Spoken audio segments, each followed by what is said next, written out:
Hello, happy Sunday. This week I'm going to talk to you all about the lessons that we're going to do for Percy Jackson and a little bit about my plans when I come to novel studies. But last week I tried to record this on Instagram stories and it drove me cracked because I was stopping and starting and then I would record and it wouldn't upload and then I'd forgotten where my train of thought was. So I'm going to try something different and hopefully it will help you because a lot of people say, will you save these stories? So hopefully a YouTube channel is the place to go. So first of all, I hope you all survived the storm, but the storm has actually thrown us one day off course, which is okay because the very first thing you must do when you're starting a novel like Percy Jackson is you must pace it out and plan where you're going to be.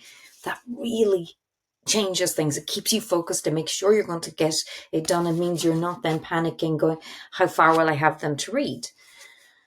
But with such meticulous planning, anything can throw you off track. So a day where you're closed, or a day where something happens, and we know things happen in school and everything's out of kilter. So what I do then is I plan in Fridays where I don't have the novel instruction there. And sometimes I plan in 2 or 3 days every couple of weeks. And that just gives me, a breaker that if something happens that we don't get to the novel in as much detail as we planned, I know I have these catch-up days. They're often things like campfire reading or reading events that removing them, it's a pity, but it's not detrimental to the instruction. So fortunately, it's as if I knew. I had actually Thursday and Friday left flexi on this coming week. Friday is still going to be flexi just to see if everything's okay. And the plan would be to do a morphology operations there. But for the rest of the week, then Friday's lesson from last week is becoming Monday's lesson from this week, and so on. So I have 4 lessons to share with you, but one you may have seen already. There is also something that I want to show you. I want to show you where I get some of the ideas when I created Percy Jackson. So a lot of you know I don't share the Number the Stars or the Esperanza Rising unit because it is primarily based on a paid program, Reading Reconsidered. With Percy Jackson, I knew I wanted to do this. I knew there was a lot of resources. So I have 2 American programs that are freely available that I pull from, but a lot of it is created myself as well. So it's a mixture, and I feel as long as I'm sharing with you where it came from and, making that available to you as well so that you can access that, there's a balance there with it. Okay, so I'm going to show you those 2 resources that I use first. Helpful, they're very, very detailed, but they have other resources besides Percy Jackson. One is Unbound Ed. So if you go to Unbound Ed and you go to Percy Jackson, you'll see they've broken up into different units. So Unit 1 in Percy Jackson is meeting the main character. Unit 2 is introducing mythology, and Unit 3 is the hero's journey. And you'll see that I've used different resources from this, particularly the extra readings. So it's one of the places that I got some of the extra readings so that we could pair texts. The second resource that I have is Fish Tank. Fish Tank is very similar to Unbound Ed.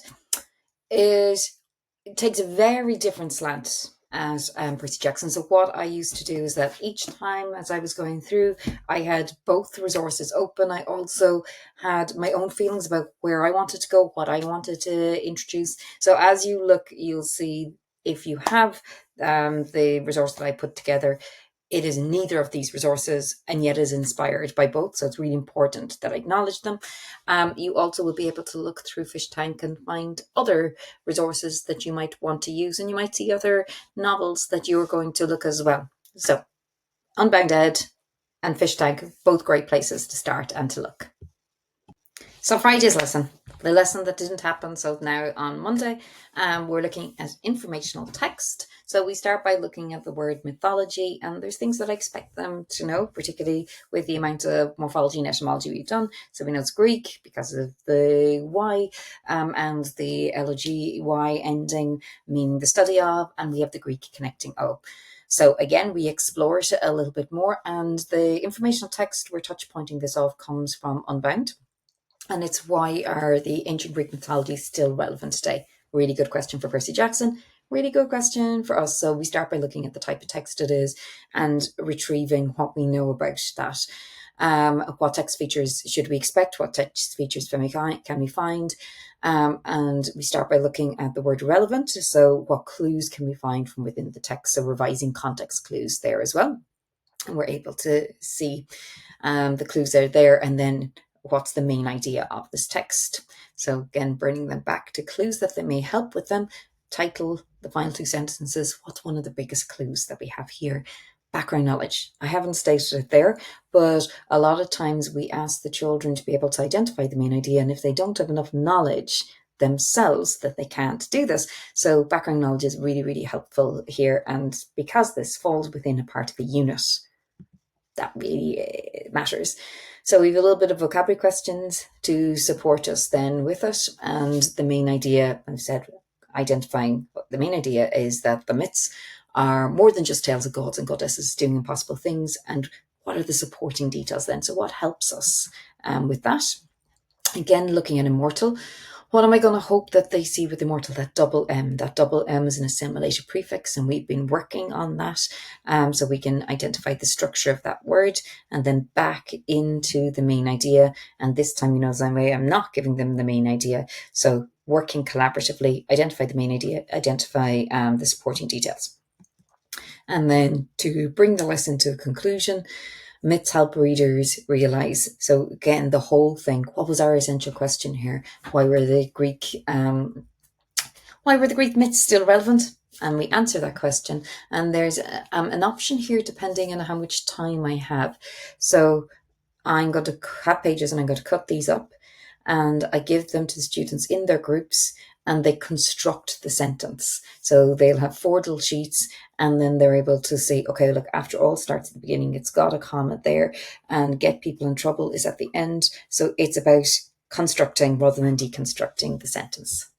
So on to Tuesdays, and we're going to be looking here on Tuesday, we're going to be moving on to the next chapter, and we're going to try and determine the main idea of the informational text based on the ideas in the text. So again, we're still using an informational text, and we are pairing with the novel. This is really, really important because it helps us understand both texts better when they're paired together, and it moves away from the theory that there has been, I suppose, that we should be keeping, narrative text with narrative text and informational text with informational text. It's like all things. We understand it better when they are compared and contrasted with each other. So bringing them together is our best outcome with it. So we have our vocabulary, and you can see here it's domain specific. So archetype isn't one that we necessarily would be using all the time, but it is something we do want the children to be able to use when they're talking about Percy Jackson and in this lesson. So that's why we're looking, and ordeal is our other one that we're working with. So I'm starting with a quick write, and I'm a big fan of quick writes. First of all, they help us with our thinking. It develops our stamina with it, and it's very different to the constructive response that we just spoke at the end of the previous lesson, because with the quick write, it is more of a free flow of thought, a stream of consciousness, you might say. So we're writing to find out what we're thinking. So I've given them prompts because there was nothing worse than being just let go. This is not free writing. Like, what do you believe a hero is, or what must a person be to be considered a hero? An example of a hero is, and being heroic is. These sentence starters are supportive for all students. So this is one of the ways that we can provide accommodations within our classroom, both for students who may struggle with writing, or students who may have vocabulary issues, or for students whose English is not their first language. But this idea of being a hero is really, really important. And then we have a video. So again, trying to bring in as many forms of media as we can into it. And the video is going to do a beautiful job of portraying the hero's journey, which we have been reading in our informational text. So we will be able to have a discussion there about how is it presented here compared to in the text, comparing and contrasting. What did Harry... And then we have our multiple choice questions then to try and bring it back in. linking back again to the text as we're reading it, circle the words that are unfamiliar and what's the gist, and we're writing the gist in the margin. And they have a graphic organizer then that's going to help them with this. So the graphic organizer has broken it down into the introduction, the separation, the initiation and transformation and the return. These will not all be filled in today. So this is a working document that we're going to return to, and we're filling in the main idea and the supporting details as we go along through it, and then linking it back to Percy. So it's not about deep diving into one and staying within one. We are working these texts. So page 38 of Percy Jackson, we have the quote. So what stage of the reader's journey is he in?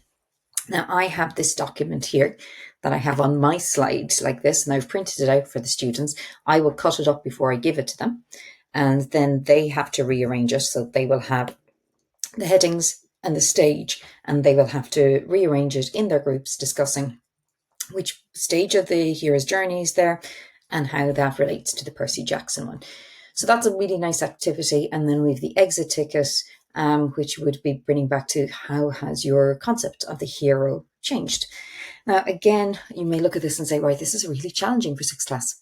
It is. It's meant to be. This is the whole idea of complex texts that the children can read Percy Jackson, and they are reading Percy Jackson themselves.